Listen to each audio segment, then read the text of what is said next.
welcome back to my channel. I am Summer. I am a homeschooling mama to one little, and we are currently in our third year of homeschooling. So happy to have you here. Today we're going to talk about a topic that deals with shame within the homeschooling community.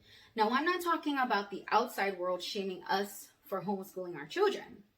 I'm talking about one homeschool parent shaming another homeschool parent. That's the type of shame within the homeschool community I'm talking about.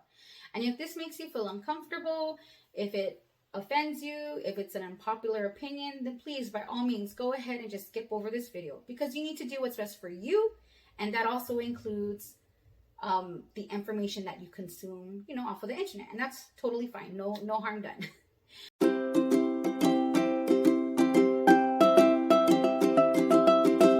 Sure that shame within the homeschooling community has been happening from probably as far back as homeschooling even became a thing. So the reason why I decided to make a video about it right now is, one, it's been happening a lot more frequently this past year in 2022, at least from what I've noticed.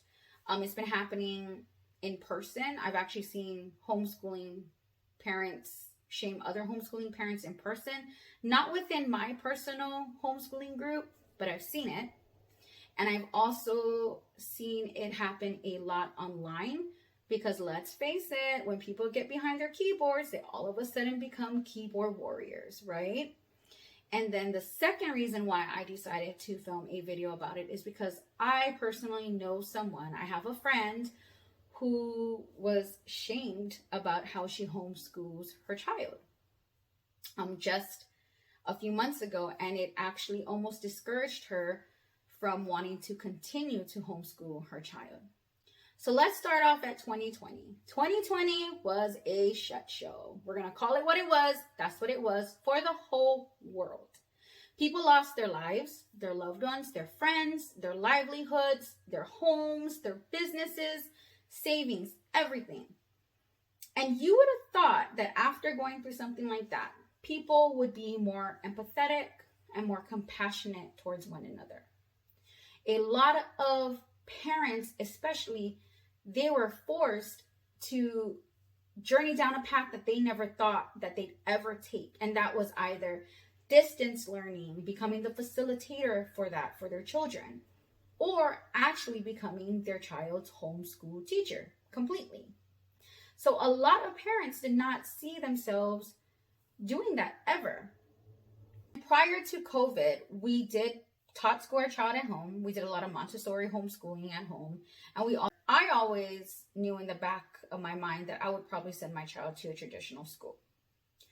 But, I decided to change to homeschooling my child because of the COVID situation.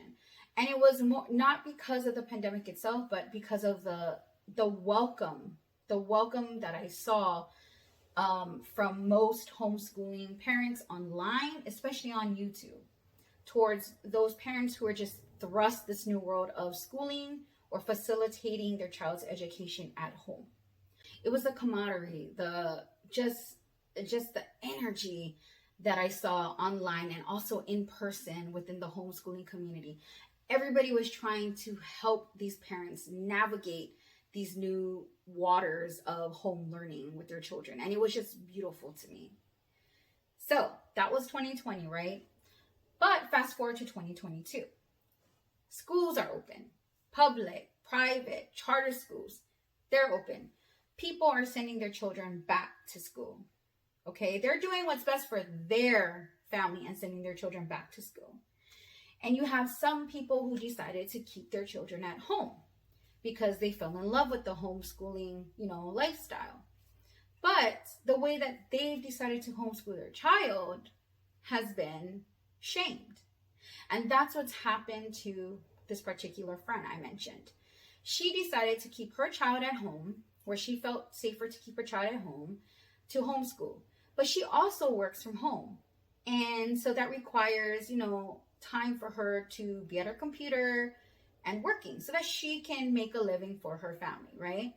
So her child is distance learning or online learning. And she was shamed for that. I kid you not, she was shamed for that. And I thought that it was it was a one-time, thing, but she's been shamed for it like multiple times from other homeschoolers that she knows in like real life, because they said that that's not homeschooling, because the system, the institution is teaching your child. I'm just so happy that she decided to stick to homeschooling using the approach that works best for her and her family. So I have frequently, aside from my friend's situation, I have seen people shamed within the homeschooling community for the type of curriculum that they've used, whether it's secular, faith-based, neutral, or whether it's a religious family using secular curriculum, whether it's a family who uses workbooks as their curriculum, or online hybrid homeschooling, or even if it's just no curriculum, like for unschoolers. I have seen all of them shamed, and it is sad. It is sad because it's what works best for their family. And you have homeschooling parents who feel the need to say that oh, your child isn't getting quality education if you're just using a workbook to teach them grammar. Why aren't they getting quality education? Or why do we feel like we need to shame the parent who has to have their child do online learning for 5 hours a day with the public school system, but they're at home with them so that the parent can work? So why do we feel the need to shame that parent, but not shame the parent who sends their child to co-op for 3 hours once a week? Or to shame the parent that sends their child to OutSchool for a class on math to get better at math? Or shame the parent that uses teaching textbooks? Or shame the parent that uses Time for Learning? Or shame the parent that uses apps to teach your children to read? Why do we not feel the shame? Why do we not shame those parents as well? And why do we still call them homeschoolers?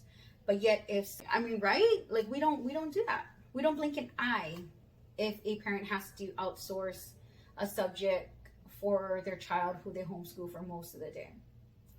So those are some examples of what I've been seeing a lot of within the homeschooling community as far as curriculum goes and the approach or the method that families take when homeschooling their kids. But I've also seen within the homeschooling community, and this makes me so sad, because like I said, at the beginning of in 2020, the camaraderie and just the welcoming energy from the homeschooling community was amazing. But now it's kind of sad, because you have homeschooling families who shame a parent if they're sending their child back to school, or who shame a parent if they are keeping one home to homeschool and sending the other two back to a traditional school.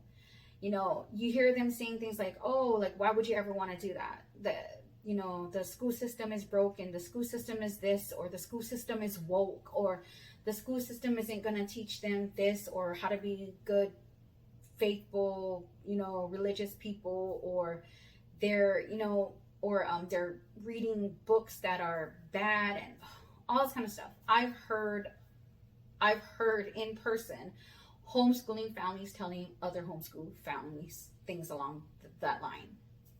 And it's sad, because I'm going to just say it right now. It is a privilege to homeschool. And some of us forget that it is a privilege to homeschool. Not all of us, but some of us forget that. And to be quite honest, if I was living in my home state, there is no way I would be able to comfortably homeschool my child without having to go get a job. Whether that job be that I work at night and on weekends and on holidays, or I work part-time from home. But there is no way I would have been able to comfortably on one income homeschool my child where we used to live. And that's the case for a lot of families. It's expensive to live in certain places, certain states in the United States. And so a lot of people don't have that privilege. They need to send their children to school. They need to send their children to after school programs. They need to work like 3 jobs or 2 jobs just to make it, just to make a living. So they need to send their children to go get educated somewhere else. And that is fine. That is fine. That is what is best for their child. You also have those families where they have a child who's a great student athlete. And not in every state and not in every county, every district, every city do they offer sports programs for homeschoolers. Not every place offers that. And maybe if they go to a public school, they can get a basketball scholarship. They can get a baseball scholarship, a volleyball scholarship, because they don't have that opportunity to excel in their sports, if they were homeschoolers where they live. Maybe their children learn better in a traditional home, schooling environment. Maybe they thrive being around other peers. Maybe they thrive being with somebody else who's their teacher besides their parent. Whatever the situation, it is none of our business. They are doing what is best for their family.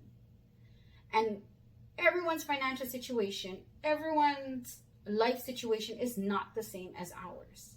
And like I said, sometimes some homeschoolers forget that it is a privilege that we get to stay home with our children and spend time with them at home and be the ones to help them learn, educationally and personally.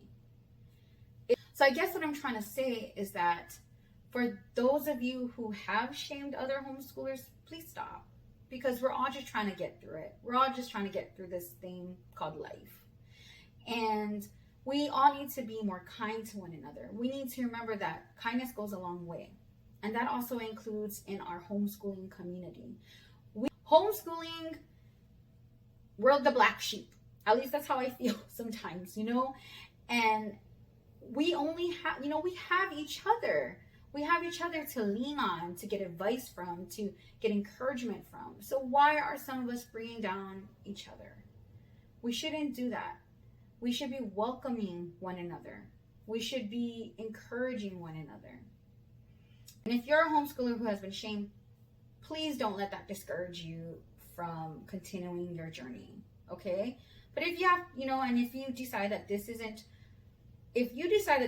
the journey for you as far as homeschooling, and you got to do what's best for you and your family, which is maybe to send them back to traditional school, then do it because it's what's best for your family. Don't do it because you were shamed by another homeschooling person telling you that this is not the way it should be, okay? But if you need encouragement, I am here for you. I will be your hype lady if you need that encouragement, if you need to get hyped up. PM me, DM me, comment, email me, do all of the things. But we are all different. I mean, whether or not you got into homeschooling for safety, for religious reasons, because you don't feel represented in regular traditional schools, it doesn't matter why we did it. We've all homeschooled for different reasons. But at the core of that is because we wanted to do what was best for our families. We wanted to do what was best for our children. That at the core, for most homeschooling families, that is the basic reason why we decided to homeschool. And I really don't think that we should be shaming any parent who decides what to do, what is best for their child. I hope that this has helped to encourage someone who may be going through this, who has gone through this, know that you're not alone. And also, I hope that this serves as a reminder to everyone, again, please be kind. Be kind. If you're a homeschooler that's been a part of, the homeschooling community for years, help and encourage new homeschoolers, Again, everybody's trying to navigate this thing called life, this journey called life. So just be kind to one another, and yeah. Thanks for being here. So happy that you took the time to watch my video, and go ahead and like and subscribe if you like content like this, or if you like content that's usually on my channel. And aloha, ahuiho, until we meet again.